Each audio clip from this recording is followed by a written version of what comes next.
வணக்கம். நம்ம நற்றினையில இன்னைக்கு 68வது பாடல். பிரான் சாத்தனார் அவர் எழுதின பாடல் இது. குறிஞ்சி திணை பாடல். இங்க தலைவியும் தோழியும் எச்சரிக்கப்பட்டிருக்கிறார்கள். வெளியில போய் இப்போ பார்க்க முடியாது. ஆனா இப்ப மழை பெய்து நன்றாக அருவியில தண்ணீர் அந்த இடமே பசுமையாகவும் குளுமையாகவும் இருக்கிறது. இப்போ தலைவன் ஆனா அங்க காத்துக்கிட்டு இருக்கான். எங்க என்ன பண்ண முடியும்? ஒண்ணும் பண்ண முடியாது, போக முடியாது. போய் பார்த்து அவனோட பழகறதுக்கு வாய்ப்பு இல்ல. 2 பேரும் வீட்டுல காவல்ல இருக்காங்க. காவல்ல இல்ல, வீட்டுல இருக்காங்க. இப்ப வெளியில போறதுக்கு எதுக்கு போனோம்? என்ன தேவையில்லையே, திணைப்படம் காக்குறது வேலை ஒண்ணும் இல்ல, ஒண்ணு போக வேண்டாமே அப்படிங்கிற ஒரு பதில் தான் அம்மா கிட்ட இருந்து வருது. அதனால இப்ப உங்களுக்கு என்ன பண்றதுன்னு தெரியல, எப்படி போக முடியும் அப்படின்னு யாராவது பிள்ளைங்களை இப்படி வீட்டுல வச்சிருக்க வேண்டாம், அவங்கள இப்படி வெளியில போய் விளையாட விடணும் அப்படின்னு யாராவது அம்மாவுக்கு அறிவுரை சொன்னா நல்லா இருக்குமே. யாருமே சொல்றதுக்கு ஆள் இல்லையே, என்ன பண்றது அப்படின்னு சொல்ற மாதிரி இங்க தோழியும் தலைவியும் உரையாடுறாங்க. சிறைப்புறமாக தலைவன் அதை கேட்டுக் கொண்டிருக்கிறான். என்ன அவனுக்கு சொல்லப்பட்ட பதில் என்ன அப்படின்னா, இனிமே வீட்டுக்குள்ளதான் நாங்க இருப்போம், வெளியில வர முடியாது, அம்மா அனுப்ப மாட்டா. அதனால விரைவில் சந்திக்கணும் அப்படின்னா நீ திருமணம் செய்து கொள்வது ஒன்றுதான் ஒரே வழி. அவ்வளவுதான் இந்த பாட்டு சொல்லக்கூடிய செய்தி. அவ்வளவுதான்.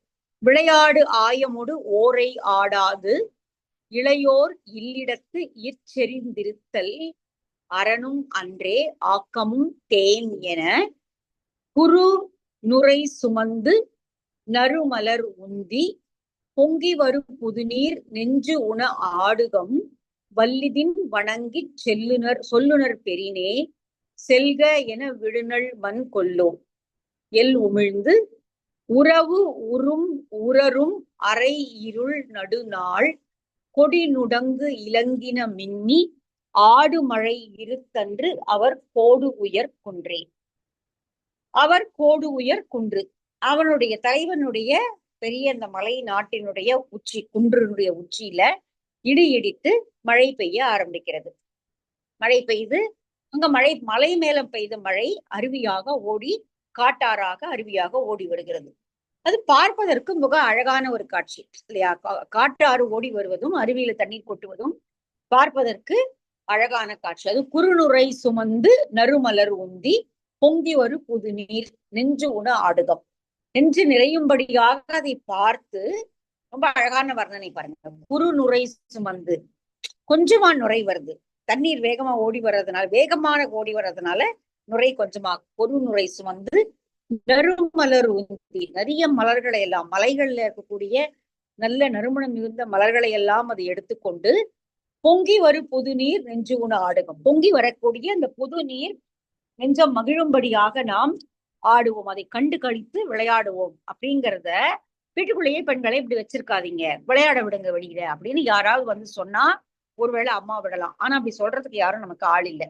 விளையாடு ஆயமுடு ஓரை ஆடாது. ஓரை அப்படின்னா அந்த புல்லால செய்யப்பட்ட, காய்ந்த புல்களால் செய்யப்பட்ட பொம்மை உருவங்களை போன்ற உருவங்களை வைத்துக்கொண்டு விளையாடுவது, அதுதான் ஓரைனா. பஞ்சாய் பாவை கொண்டு மகளிர் ஆடும் ஆட்டம் அப்படின்னு உரை கொடுக்குறாங்க. பஞ்சாய் பாவை அப்படிங்கிறது இந்த மாதிரியான வேறு பொருள்களால செய்யப்பட்ட பாவை போன்ற பொம்மை போன்ற உருவங்களை வைத்துக்கொண்டு குழந்தைகள், பெண் குழந்தைகள் ஆடக்கூடிய ஆட்டம் அது. விளையாடு ஆயமுடு. விளையாடுறதுக்கு நிறைய கூட்டம் இருக்கு, நிறைய தோழிகள் இருக்காங்க, வழியெல்லாம் போய் விளையாடக்கூடிய பருவம் தானே அவங்களுக்கு. அதனால விளையாடு ஆயம், ஆயம்னா அந்த கூட்டம், விளையாடக்கூடிய கூட்டம். கோரை ஆடாது, அவர்களோடு இந்த பஞ்சாய்ப்பாய் கோரை வைத்து செய்யப்பட்ட பொம்மைகளை வைத்து கொண்டு விளையாடாது. இளையோர் இல்லிடத்து இற்செறிந்திருத்தல், இளைய குழந்தைகளை வீட்டுக்குள்ளேயே வைத்து வீட்டுக்குள் அடைத்து வைப்பது, இற்செறித்திருத்தல், வீட்டுக்குள்ளேயே வைத்திருப்பது என்பது அரணும் அன்றே ஆக்கமும் தேன். அரண் இல்லை, அது சரியில்லை, அது அரண் இல்லையே. குழந்தைங்கன்னா வெளியே போய் விளையாடதானே விளையாடணும், நீ ஏன் அப்படி வீட்டுக்குள்ளேயே வச்சிருக்க? ஆக்கமும் தேன், அதனால அவருடைய உடல் நலமும் கெடும் என்று செல்க என வல்லிதின் வணங்கி சொல்லுனர் பெரினே. வல்லிதின் வணங்கி, அவனை வணங்கி, தாயை வணங்கி, யாராவது ஏமா இப்படி வச்சிருக்க வீட்டுல பிள்ளைங்களை, கொஞ்சம் வெளியே அனுப்புமா அப்படின்னு சொல்லி கொஞ்சம் வணக்கத்தோடு யாராவது சொல்வதற்கு நமக்கு ஆள் கிடைத்தால் சொல்லுனர் பெரினே. அப்படி சொல்வதற்கு யாராவது நாம் பெற்றிருந்தோம் என்றால் செல்க என விடுநள் மண் கொல்லோ. ஒருவேளை விடலாம் அம்மா, ஒருவேளை போய் விளையாடிட்டு வாங்க. குறுநுரை சுமந்து நறுமலர் உந்தி பொங்கி வரும் புது நீர் நெஞ்சு உண ஆடுகம். அந்த மழை பெய்து காட்டாறு வரும் பொழுது மலர்களை எல்லாம் அள்ளிக்கொண்டு நறுமணத்தோடு வரக்கூடிய அந்த ஆற்றை பார்ப்பதே ஒரு அழகு.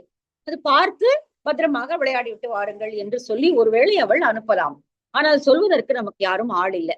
என்ன பண்ணுவோம் நம்ம? அதனால வேற வழி இல்லை, நாம் எச்சரிக்கப்பட்டிருக்கிறோம். உறவு உறும் உரரும் அரை இருள் நடுநாள். எல் உமிழ்ந்து, எல் உமிழ்ந்துனா ஒளி இல்லாமல் இருளாகிவிட்டது. எல்னா சூரியன், சூரியன் இல்லாத அந்த இருள் வேளையிலே உறவு உறும் உரரும் அரை இருள் நடுநாள். அரை இருள், பாதி வெளிச்சமும் பாதி இருட்டாக இருக்கக்கூடிய அந்த அந்த நடு ராத்திரியில இடி இடிப்பதை போல, இடி இடிப்பதை போல ஓசைகளோடு இடி இடித்து மழை பெய்ய ஆரம்பிக்கிறது. அதாவது எல்லா குன்றில மழை பெய்யறது எல்லாத்தையுமே அவர்கள் அந்த இடி ஓசையோட தான் வர்ணிக்கிறத நம்ம பார்க்க முடியுது. கொடி நுடங்கு நுடங்கு இலங்கின மின்னி, ஒரு கொடி அப்படி அசைவதை போல மின்னல் அடிக்கிறது, இடி இடிக்கிறது, கொடி அசைவது போல. நுடங்குதல் அப்படின்னா அசைதல், நல்ல அழகான வார்த்தை இல்லையா? நுடங்குதல், நுடங்குதல்ங்கிறது காத்துல எப்படி அசையறதுக்கு நுடங்குதல் அப்படின்னு பேரு. நம்ம ஆனா இன்னைக்கு அந்த வார்த்தைகள் எல்லாம் பயன்படுத்துறதே இல்லை. கொடி நுடங்கு இலங்கின மின்னி, அழகான மின்னல் ஒரு கொடியை போல இலங்கி அசைந்து மின்னுகிறது. ஆடு மழை இருத்தன்று அவர் கோடு உயர் கொன்றே, அவனுடைய மலையில மழை பெய்ய ஆரம்பித்து விட்டது. அப்படி மழை பெய்ய, மலையில மழை பெஞ்சதுன்னா கண்டிப்பா இறங்கி கீழே வரும். இப்ப நிறைய பாடல்களை பார்த்தோம்னா அவனுடைய நாட்டிலிருந்து வந்த தண்ணீர் அப்படின்ற மாதிரி கொடுத்திருப்பாங்க. அவனுடைய பக்கத்து நாடு, பக்கத்து ஊர்ல தான் இருக்காங்க ரெண்டு பேருமே. அவன் நாட்டுல பெஞ்ச மழை இங்க வருது, இங்க ஓடி வருது தண்ணி அப்படின்னா ரெண்டு பேருக்கும் ஒரு தொடர்பு இருக்கு அப்படின்னு அர்த்தம். அப்போ இவனுடைய மலை நாட்டில் மின்னல் மின்னி இடி இடித்து மழை பெய்ய ஆரம்பித்து விட்டது. பெரிய நீர் வரப்போகிறது அடுத்தது, மலர்களை சுமந்து கொண்டு. அது பார்ப்பதற்கே அழகான ஒரு காட்சி. அதுல போய் விளையாடலாம் அப்படின்னு நம்ம நினைச்சோம் அப்படின்னா ஆக்சுவலா இவங்களுடைய எண்ணம் விளையாடுவதல்ல, தலைவனை சந்திப்பதுதான். ஆனால் இப்போ அம்மா விளையாடுவதற்கே அனுப்ப மாட்டேங்கிறா. விளையாட ஆயமோடு விளையாடவோ அல்லது பஞ்சாய் கோரை பொம்மைகளை வைத்து விளையாடவோ அவளை அனுப்பரோட மழை வருது, காட்டாற்றுல வெள்ளம் வரும், பத்திரமா வீட்டுக்குள்ளே இருங்க அப்படின்னு கூட சொல்லியிருக்கலாம். ஆனா இவங்களுக்கு இப்போ வெளியே போயே ஆகணும், அவனை பார்த்தே ஆகணும். ஆனா வேற வழி இல்லை. அப்படி யாரும் நமக்கு சொல்வதற்கு இல்லையே, சொன்னாலும் தாய் கேட்டுக்கொண்டு அனுப்புவாளா தெரியலையே அப்படின்னு சொல்லி இங்க தோழி தலைவி கிட்ட சொல்றா. சிறைப்புறமாக இது சொல்லப்பட்டது என்பதனால தலைவனுக்கு இது மறைமுகமான குறிப்பு. வெளியில வர முடியாது, விளையாடுவதை சாக்காக வைத்துக் கொண்டு உன்னை சந்திக்க முடியாது, நீ வேறு ஏற்பாடுகளை உடனடியாக செய் அப்படின்னு சொல்லி இங்க சொல்வது போல இந்த பாடல் அமைஞ்சிருக்கு. சரி, நல்லா இருக்கு இல்லையா பாட்டு? ரொம்ப எளிமையான ஒரு பாடல் தான். அதேதான், பஞ்சாய் பாறை தான் ஒடி குன்றம் மழை இருக்குன்று. அதேதான் உள்ளுரை. இதுக்கு என்ன உள்ளுரை அப்படின்னா, கோடுயர் குன்றத்தில் மின்னி மழை பெய்தார் போல அன்னையிடத்து உரைப்பார் யாராவது, அதாவது அது மலை மேல இடி இடிச்சு மழை பெஞ்சதுனால தண்ணி வந்தது, அது போல அம்மாவிடம் யாராவது தாயிடம் யாராவது சொல்வதற்கு நமக்கு கிடைத்தால் நாம் அவனை மணந்து கொண்டு நிம்மதியான ஒரு வாழ்க்கையை வாழ முடியும் அப்படிங்கிறது உள்ளுரை அப்படின்னு இங்க உரையாசிரியர்கள் எழுதுறாங்க. சரி, அடுத்த பாட்டு முல்லைத்திணை. குறிஞ்சி முல்லை. அடுத்தது மூணாவது பாட்டு என்ன பாட்டு? மாறி மாறி மருதம். சரி, குறிஞ்சி முல்லை மருதம். ஒரு நாளைக்கு மூணுமா இது மாதிரி பாக்குற மாறி. இங்க முல்லையில தலைவி காத்து கொண்டிருக்கிறாள். சேகம்பூதனாருடைய பாடல். தலைவி காத்து கொண்டிருக்கிறாள். முல்லைனாலே நமக்கு தெரியும், இருத்தலும் இருத்தல் நிமித்தமும். மாலை பொழுது வந்து விட்டது. இந்த பாட்டு ரொம்ப அழகான பாட்டு. மாலை கொஞ்சம் கொஞ்சமாக மாலை மறைந்து இருள் வரக்கூடிய அந்த நேரத்துல என்ன மாதிரியான காட்சிகள் எல்லாம் அந்த புறவு நிலத்துல இருக்குமோ அதை அப்படியே வரிசைப்படுத்துகிறாரு. அப்படியே ஒரு மாலை நேரத்தினுடைய காட்சி நம்ம கண் முன்னாடி விரியுது. அவ்வளவு அழகான ஒரு பாட்டா இருக்கு. பாட்டை படிக்கும் போதே அவ்வளவு ஆசையா இருக்கு. நம்ம ட்ரெயின்ல போகும்போது அப்படியே ஒரு மத்தியானத்துல ஏறணும்னு வச்சுக்கோங்களேன், அப்படியே அந்த மாலை வர வர வர அந்த லேண்ட்ஸ்கேப்போடைய தன்மையே அப்படியே மாறும்.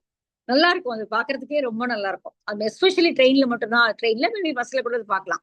ஆனா ட்ரெயின்ல ஏன்னா ட்ரெயின் பெரும்பாலும் ஊருக்கு வெளியில அப்படி போகிறதுனால நம்ம அந்த புறவு காடு, வயல்வெளிகள், பறவைகள் அடையிற இது, சூரியன் மறைகிற தன்மை, இதெல்லாம் அப்படியே கொஞ்சம் கொஞ்சமா அப்படியே பகல் மறைஞ்சு அப்படியே திடீர்னு ஒரு ஸ்டேஷன் முடிஞ்சு இன்னொரு ஸ்டேஷன் போறதுக்குள்ளேயே அப்படியே குப்புனு இருட்டாயிடும். ஒண்ணுமே தெரியாது. விளக்குகள் தூரத்துல விளக்கேற்றி வைத்த வீடுகள் தெரியும். அது ஒரு மாதிரி அழகான காட்சியா இருக்கும் பாக்குறதுக்கே. இங்க இந்த பாட்டுல அவ்வளவு அழகான ஒரு மாலை காட்சியை இங்க ஆசிரியர் சொல்றாரு. தலைவி சொல்றா, இந்த மாதிரி ஒரு மாலை இங்க இருக்கு, எம்முடைய ஊர்ல இப்படிதான் இந்த மாலை இருக்கு. அவன் போன ஊர்ல இப்படி மாலை இருந்தது என்றால் அவனால இந்த பிரிவு துன்பத்தை தாங்க முடியாது, அவன் சீக்கிரமா வந்துருவான். ஒருவேளை அவன் இது வரைக்கும் வரல, அதனால அவனுடைய ஊர்ல இந்த மாதிரி மாலை இல்ல போல இருக்கு. மாலை காலம் வருவது இப்படிப்பட்ட காட்சிகளால் நிறையவில்லை போல இருக்கிறது அப்படின்னு சொல்றான். ரொம்ப அழகான பாட்டு, பார்க்கலாம். பல்கதிர் மண்டிலம் பகல் செய்து ஆற்றி சேய் உயர் பெருவரை சென்று அவன் மறைய பறவை பார்ப்புவையின் அடைய புறவில் மா எருத்து இரலை மடப்பினை தழுவ முல்லை முகைவாய் திறப்ப பல்வையின் தோன்றி தோன்றுபு புதல் விளக்கு உரா மதர்வை நல்லான் மாசியில் தென்மணி கொடுங்கோல் கோவலர் குழலொடு ஒன்றி ஐது வந்து இசைக்கும் அருள் இல் மாலை ஆழ்வினைக்கு அகன்றோர் சென்ற நாட்டும் இணையவாகி தோன்றின் வினை வலிந்து அமைதல் ஆற்றலர் மண்ணே. இதே போன்ற மாலை அவனுடைய ஊரிலும் இருக்கும் என்றால் அவனால் ரொம்ப நாளைக்கு அங்க நிற்க முடியாது. அவனுக்கு என்னுடைய நினைப்பு வந்து கொண்டே இருக்கும். இந்த காட்சிகள், சில காட்சிகள் சில நினைவுகளை மிகுவிக்கும். சில வாசனையில வச்சு சில பேருடைய நினைவு வரும். சில காட்சிகளை பார்த்தா, சில இடங்களை பார்த்தா, சில நிகழ்வுகளை பார்த்தா நமக்கு யாரோ ஒருத்தருடைய நம்முடைய அன்புக்குரியவருடைய நினைவு வருவது என்பது மிக இயல்பான ஒன்று. அதனால இந்த மாதிரி காட்சிகளை அவனும் பார்த்தான் என்றால் சீக்கிரமா வந்துருவான். ஆனா அப்படி காட்சி இல்ல போல இருக்கு அவனுடைய ஊர்ல அப்படின்னு தலைவி சொல்றான். என்ன காட்சிங்கிறத முதல்ல வருது. பல் கதிர் மண்டிலம், பலவாகிய கதிர்களை விரித்த சூரிய மண்டலமாகிய சூரியன் பகல் செய்து ஆற்றி, பகலெல்லாம் அதனுடைய வேலை என்னவோ அதை செய்து இப்பொழுது ஆற்றிவிட்டு ஓய்வெடுப்பதற்காக சேய் உயர் பெருவரை சென்று அவன் மறைய, உயர்ந்த சிகரங்களை உடைய மலைக்கு பின்னால் சென்று அது மறைந்து விட்டது. பெரும்பாலும் அப்படிதான் சூரியனுடைய உதயத்தையும் வர்ணனையும் வந்து கடல்ல இருந்து எழுந்து வரா மாதிரியும் மலைக்கு பின்னாடி அப்படியே போய் மறைகிற மாதிரி தான் நம்ம வரைவோம். சின்ன வயசுல வரையும் போதே கூட அப்படிதான் வரைவோம். அது ஒரு மாதிரி பழக்கமா நமக்கு சொல்லிக் கொடுக்கப்பட்ட ஒன்று. அது இந்த பாட்டை தான் சொல்லுது. பல்கதிர் மண்டலம் பகல் செய்து ஆற்றி, பகல் எல்லாம் அது வெளிச்சத்தை பார்த்து தன்னுடைய வேலையை செய்து கொண்டிருந்தது. இப்பொழுது அதனுடைய வேலை முடிஞ்சிருச்சு. அதனால அது சேய் உயர் பெருவரை சென்று அவன் மறைய, அவன்னா அங்கு அந்த இடத்துல ஒரு பெரிய மலையினுடைய பின்னாடி உச்சியில போய் அது மறைந்து விட்டது. சோ இருள் சூழ ஆரம்பித்து விட்டது. சூரியன் மறைஞ்ச உடனே இருள் வந்துடாது. கொஞ்சம் நேரம் அந்த டஸ்க் அப்படிங்கிற அந்த அந்தி மாலை இருக்கும் இல்லையா, கொஞ்சம் வெளிச்சமும் இதுவும் இல்லாத ஒரு ஒரு நடு போல ஒரு மாலை கொஞ்ச நேரம் இருக்கும். அது ரொம்ப சின்ன நேரம் தான். அதுக்கப்புறம் இருள் வந்துடும். அந்த நேரத்துலதான் இதெல்லாம் நடக்குது. பறவை பார்ப்புவையின் அடைய, பார்ப்புனா குஞ்சுகள், தன்னுடைய குஞ்சுகளை நோக்கி பறவைகள் சென்று சேர்ந்து விட்டன. புறவில் மா எருத்து இரலை மடப்பினை தழுவ, தன்னுடைய மடம்னா இளமை பொருந்திய தன்னுடைய பிணையை நோக்கி இரலை மான் ஓடுகிறது. மா எருத்து இரலை, அழகான கழுத்தை உடைய இரலை மான் தன்னுடைய பிணையை நோக்கி தழுவிக்கொள்வதற்காக ஓடுகிறது. அதோடு கூடி மகிழ்ந்திருப்பதற்காக ஓடுகிறது. மா எருத்து இரலை மடப்பினை தழுவ முல்லை முகைவாய் திறப்ப, முல்லை மலர்கள் கொஞ்சம் கொஞ்சமாக முட்டவிழ்ந்து மலர தொடங்கி விட்டன.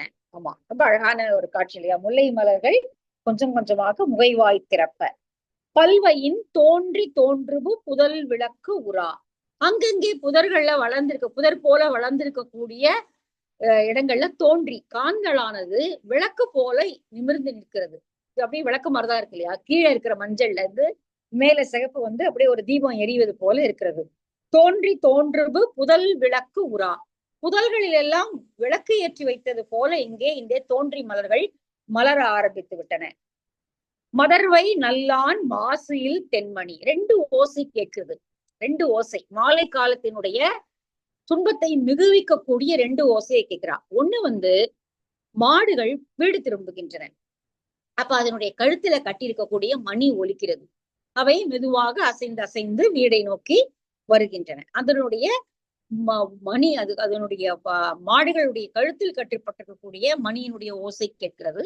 கூடவே மெல்லிதாக அந்த மாடுகளை ஓட்டி வரக்கூடிய கோவலர்களுடைய குழல் ஓசையும் கேட்கிறது. மெதுவாக தூரத்துல இருந்து கொஞ்சம் கொஞ்சமாக குழல் ஓசை வரும். அதாவது இது எதுக்கு அடையாளம்? சந்தோஷமான ஒரு காட்சி தான் இது. தலைவனோட இருந்திருந்தா அப்படின்னா இரவு நேரம் கவிய போகிறது அப்படிங்கிறதுக்கான ஒரு அத்தாட்சியாக அந்த அழகான மணி ஓசையும் குழல் ஓசையும் வருகிறது. ஆனால் இப்போ பிரிஞ்சிருக்கா. அதனால இனிமே அடுத்து வரக்கூடிய கங்குல் வெள்ளம் கடலினும் பெரிதே இல்லையா, அதை நம்ம படிச்சிருக்கோம். இந்த மாலை நேரம் முடிஞ்சு இருள் தொடங்கினதுல இருந்து திரும்பி அடுத்த நாள் காலையில வெயில் வர வரைக்கும் ஒரு நீண்ட நேரம் அது கங்குல் வெள்ளம். அது அதை வந்து கடலை விட பெருசு. அது எப்படி நீந்தி கிடக்கிறது?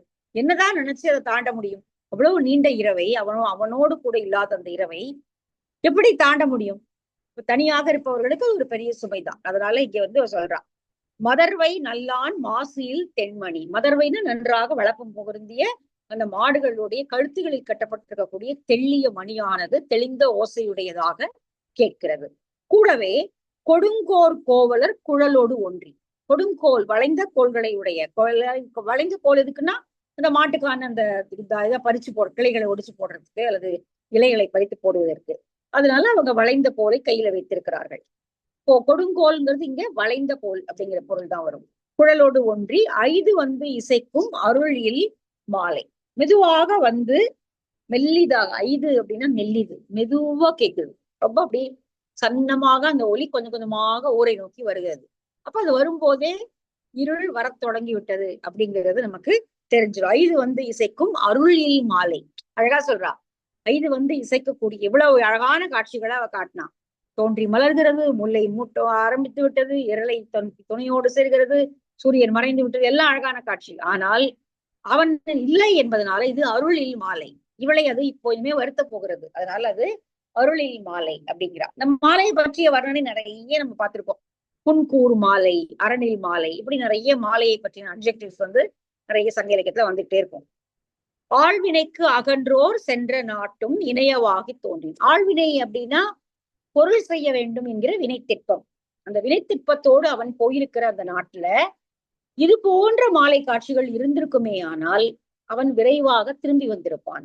இதெல்லாம் பார்க்க பார்க்க அவனுக்கு என்னுடைய நினைப்பு வந்திருப்பான். ஆனா அப்படி எதுவுமே காட்சி இல்லை போல இருக்கு. அதனால அவன் வரல. இணையவாகி தோன்றின் வினை வலித்து அமைதல் ஆற்றலர் மன்னோ. வினை வலித்து மிக விரைவாக தான் எந்த வேலையை மேற்கொண்டு சென்றானோ அதை முடித்து விட்டு வந்து விடுவான் அல்லவா. ஆனால் இது வரைக்கும் வரலையே. தினமும் மாலை இப்படிதான் வருது போகுது. அப்ப இது வரைக்கும் வரல அப்படின்னா அவனுடைய நாட்டுல இந்த மாதிரியான மாலை இல்லை போல் இருக்கிறது அப்படின்னு சொல்லி இங்க தலைவி வருந்துகிறாள். அதுதான் இந்த பாடல். வினை வயிற்பில் இந்த ஆற்றாளாய தலைவி சொல்லியது இல்லையா. பாட்டு புரியுது, நல்லா இருக்குல்ல பாட்டு.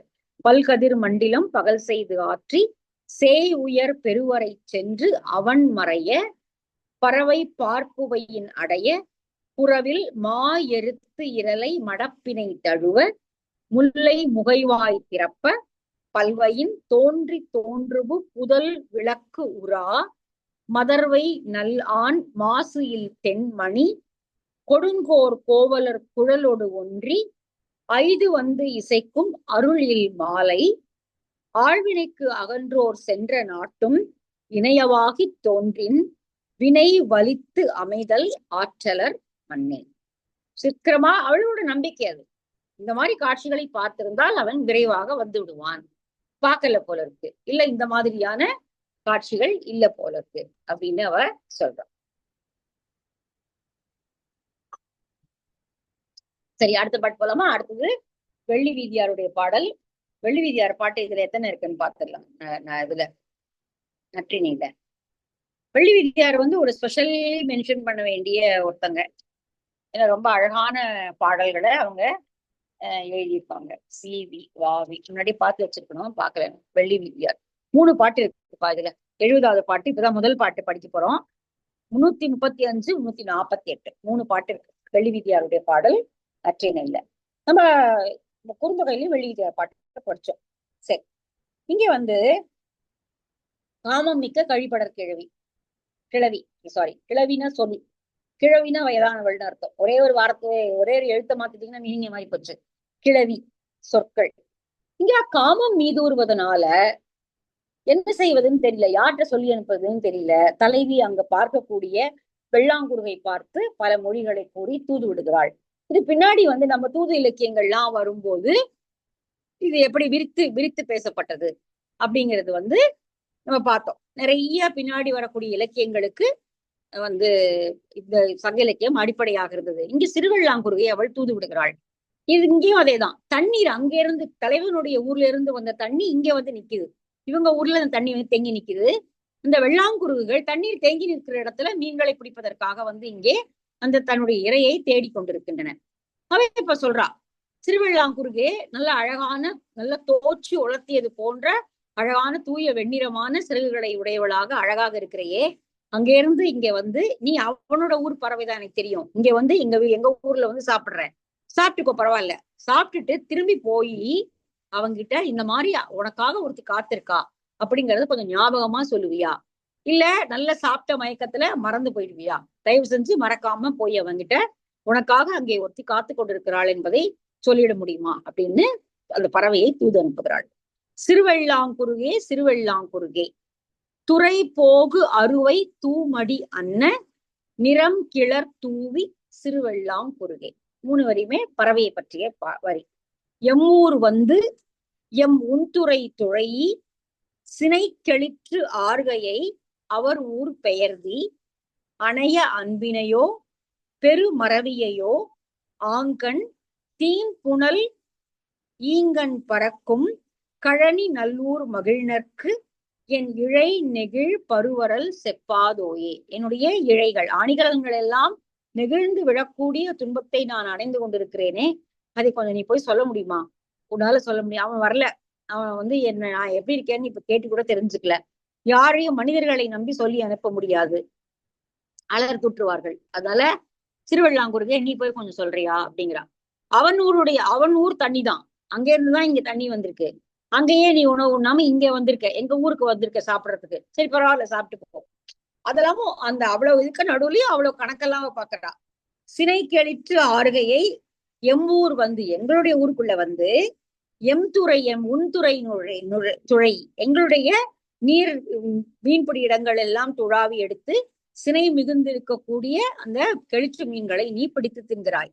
சரி பரவாயில்ல, சாப்பிட்டுட்டு போ. சினை கெளிற்று ஆறுகையை, ஆறுதல் அப்படின்னு நல்ல வயிறு நிறைய அந்த பறவை கொத்தி தின்கிறது. நிறைய அதுக்கு இறை, நல்ல இறை. தண்ணீர் அவரோட ஊர்ல இருந்து வந்தது, இங்க வந்து தேங்கி இங்கேதான் மீன்களுடைய கூட்டம் அதிகமா இருக்கு. அதனால நீ அங்க இருந்து இங்க வந்து மீன் பிடிப்பதற்காக வந்திருக்கிறாய், உணவு தேடுவதற்காக வந்திருக்கிறாய். அப்ப சினையை சூழ் கொண்டிருக்கக்கூடிய கெளிற்று மீன்களை எல்லாம் நீ வந்து நன்றாக ஆரமாந்தி மகிழ்கிறாய். பரவாயில்ல, சாப்பிட்டுக்கோ, அதை பத்தி ஒண்ணும் இல்ல, என்ன பண்ண முடியும், சாப்பிட்டுக்கோ. ஆனால் போய் சொல்லணும், நீ போயிட்டு என்னுடைய தலைவன் கிட்ட என்னுடைய இழையல்கள் எல்லாம், நான் அணிந்திருக்கக்கூடிய அணிகலன்கள் எல்லாம் என்னுடைய உடலில் இருந்து கழண்டு விழுகின்றன என்கிற துன்பத்தை அவனிடம் கொஞ்சம் நீ சொல்ல முடியுமா? அணைய அன்பினையோ, அதுக்கும் சொல்லணும்னா ஒரு அன்பு வேணும் இல்லையா? வந்து பரவாயில்ல, இப்படி ஒருத்தி கஷ்டப்படுறாளே, கஷ்டத்தை போய் நம்ம சொல்லுவோம் அப்படின்னு சொல்லி ஞாபகமா போய் சொல்லணும். அந்த அன்பு கொஞ்சம் கரிசனமோ அன்போ இருக்கணும். அந்த அன்பு இருக்குதானே உனக்கு அப்படின்னு கேட்கிற. அணைய அன்பினையோ பெரு மறவியையோ, இல்லைன்னா இங்க இருந்து சாப்பிட்டு போது நான் சொல்றதெல்லாம் கேட்டு கேட்டு தலையாட்டிட்டு அங்க போன உடனே ஒருவேளை மறந்துடுவியோ, தயவு செஞ்சு மறந்துடாத அப்படின்னு சொல்லி சொல்றா. அணைய அன்பினையோ பெருமறவியையோ ஆங்கண் தீம்புணல் ஈங்கண் பறக்கும். அவனுடைய நாட்டில் பெய்த மழை இங்கே வருகிறது, இங்கே ஓடி வந்து இங்கே வந்து இந்த வயல்வெளிகளை நிறைக்கிறது, நீர்நிலைகளை நிறைக்கிறது. கழனி நல்லூர் மகிழ்நர்க்கு, நிறைய அவனுடைய ஊர் மருதத்திணை ஊர் தான், பக்கத்திலே இருக்கிற ஊர் தான் போல இருக்கு. கழனி நல்லூர் மகிழ்நர்க்கு. மகிழ்ன அப்படிங்கிற வார்த்தையை வந்து நிறைய இடத்துல நம்ம தலைவனுக்கு பயன்படுத்துறத பார்த்திருப்போம். நான் இந்த பரத்தையர்கள் சொல்லும் போது பெரும்பாலும் மகிழ்ன அப்படின்வாங்க. இல்ல தோழி வந்து உள்ள விட மாட்டேன், பரத்தையரிடம் போயிட்டு வந்திருக்கே அப்படின்னு சொல்லும் போது மகிழ்ன அப்படின்னு சொல்லுவா. அதாவது மற்ற இடங்கள்ல தலைவ சேர்ப்ப அந்த மாதிரி எல்லாம் வரும்போது மகிழ்ன அப்படின்னா அவர் மகிழ்ச்சிக்கு ஆட்பட்டு வேற எங்கேயோ சென்று விட்டான். இப்ப இவளை பத்தின ஞாபகம் இல்லை அவனுக்கு. மகிழ்ன, அவன் மகிழ்ந்திருப்பவன். நம்ம இதுல கூட படிச்சிருக்கலாம், நம்ம சிலப்பதிகாரத்துல பார்த்தோம். தென்றலோடு திரிதரு கோவலன் போல தென்றல் திரிதரு அப்படின்னு ஒரு வரி வரும் சிலப்பதிகாரத்துல. இந்திர ஒரு இடத்த காதையில பின்னாடி வரும். தென்றல் வந்து கோவலனை போல அந்த ஊர்ல திரிஞ்சிட்டு இருந்துச்சு அப்படின்ட்டு. அப்போ மகிழ்ன அப்படிங்கிறது வந்து அவன் வேற எதுலயோ மகிழ்ந்து இருக்கிறான் இப்பொழுது, அதனால அவனுக்கு கவலை இல்லை, அவனுக்கு என்னை பத்தி நினைப்போம் இல்லை. ஆனால் என்னுடைய இழைகள் எல்லாம் மணிகலன்கள் எல்லாம் இப்பொழுது நெகிழ்ந்து விழ ஆரம்பித்து விட்டன. இந்த துன்பத்தை நீ போய் அவன்கிட்ட கொஞ்சம் சொல்ல முடியுமா? நீ எங்க ஊருக்கு வந்து எங்க துறையில சினை விட்டிருக்கக்கூடிய கிளற்று மீன்களை எல்லாம் பிடிச்சு திங்கிற, நான் ஏதாவது சொன்னா நான் பேசாம தானே உன்னை விடுறேன். அதனால அதற்கு பதிலாக நீ போய் என்னுடைய துன்பத்தை அவனிடம் சொல் அப்படின்னு சொல்லி வெள்ளாங்குருகை தலைவி தூது விடுகிறாள். காமம் மிக்க கழிப்படர் கிளை. அதான் அந்த பாடல் அழகா இருக்கு இல்லையா? வெள்ளிவீதியினுடைய பாடல்கள் எல்லாமே ரொம்ப அழகா இருக்கும். நம்ம குறுந்தொகையை திரும்ப எடுத்து படிச்சு பார்த்தோம்னா நமக்கு தெரியும் வெள்ளிவீதியினுடைய பாடல்கள் ஒரு யூனிக்கா இருக்கக்கூடிய பாடல்களை அவங்க பாடியிருப்பாங்க. சிறிய வெண்மையான குறுகே பறவையே, சிறுவெள்ளாங்குருகே சிறுவெள்ளாங்குருகே, துறை போகு அறுவை தூமடி அன்ன நிறம் கிளர், தூவின சிறகுகள், துறை போகு அறுவைன துணி, ஆடை, ஆடைகளை ஆஹ் ஆடைகள் அதாவது ஆடையாக உடுத்திருப்பது நன்றாக தண்ணீர் துறையில் தோய்க்கப்பட்ட வெண்மையான ஆடை. வெண்மையான ஆடையை போல தோய்க்கப்பட்ட அந்த வெண்மையான ஆடையை போல சிறகுகளை கொண்டவளாக நீ இருக்கிறாய். துறை போகு அறுவை தூமடி அன்ன நிறம் கிளர் தூவி. தூவின சிறகுகள், அழகான வெண்மையான சிறகுகளை உடைய வெள்ளாங்குருகே. எம்மூர் வந்து உன்துறை துழையி சினை கெளிற்று ஆறுகையை அவர் ஊர் பெயர்தி. நல்லா இங்க சாப்பிட்டுட்டு அவன் ஊருக்கு திரும்பி போகும்போது, ஆங்கண் அணைய அன்பினையோ பெருமறவியையோ. உனக்கு என் மேல அன்பு இருந்தால் இதை நினைவு வைத்துக்கொள். மறதியாக இருந்தால் தயவு செஞ்சு மறதி இல்லாம கொஞ்சம் ஞாபகமா சொல்லிடு. ஆங்கண் தீம்புணல் ஈங்கண் பறக்கும் கழனி நல்லூர் மகிழ்நர்க்கு என் இழை நெகிழ் பருவரல் செப்பாதோயே. கொஞ்சம் தயவு செஞ்சு சொல்லுவியா? சொல்லுன்னு சொல்லல, சொல்லுவியா கொஞ்சம் செப்பாதோயே, உன்னால கொஞ்சம் சொல்ல முடியுமா அப்படின்னு அவள் கெஞ்சுவது போல அவள் கேட்கிறாள். இது போல புதுவிட பாடல்கள் நிறைய பாட்டு வந்து இருக்கு. புறத்துல இருக்கு, குறிஞ்சியில இருக்கு, எல்லாத்துலயுமே இருக்கு. அதெல்லாம் நம்ம பின்னாடி ஒண்ணு பார்க்கும்போது பார்க்கலாம். 70வது பாட்டுல இன்னைக்கு நிறுத்துவோம். நாளைக்கு வகுப்புல 71வது பார்க்கலாம்.